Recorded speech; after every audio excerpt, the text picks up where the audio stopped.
Kingston Town. In Kingston Town. Na Lady Wine.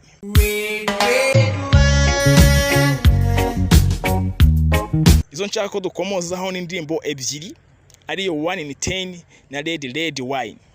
Nshuti bakunzi ba Rwanda ni habo. Uyu munsi wa none tugiye kurebera hamwe indirimbo zakunzwe zatumye UB40 imenyekana. Nimwe mu itsinda ryamenyekanye ku isi yose. Uyu munsi wa none UB40 Arkambel igiye gukorera igitaramo muri BK Arena i Kigali.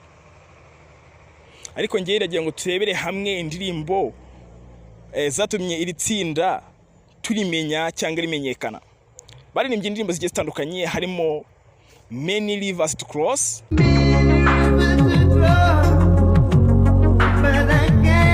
1 in 10,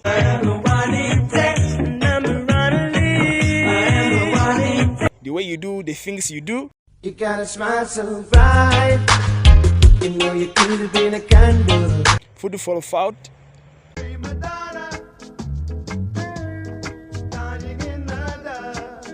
High Ground, Every hour, every day I'm learning more.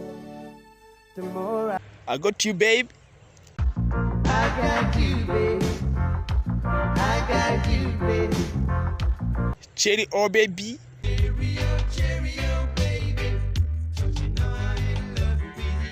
Kingston Town, In Kingston Town.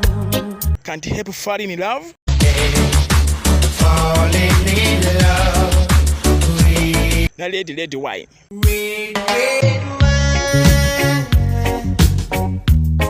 Izo nshaka ko dukomozaho n'indirimbo ebyiri ariyo 1 in 10 na Lady Wine. Reka mire kuri 1 in 10. Ni imwe mu ndirimbo zifite ubutumwa bukomeye ivuga ku kibazo cy'ubushomeri cyari gihangayikishije urubyiruko rwo mu gihugu cy'Ubwongereza. Ni naho iri tsinda UB40 ryahise rikomoka, kuko ubundi aya magambo bwayo UB40 bisobanura Unemployment Benefit Form 40. Dukomereza ku ndirimbo bise Lady Wine. Niyo ndirimbo yamenyekanishije UB40 kurusha izindi zose. Ahantu uri hose yuvize UB40 bahita bumva Lady Wine.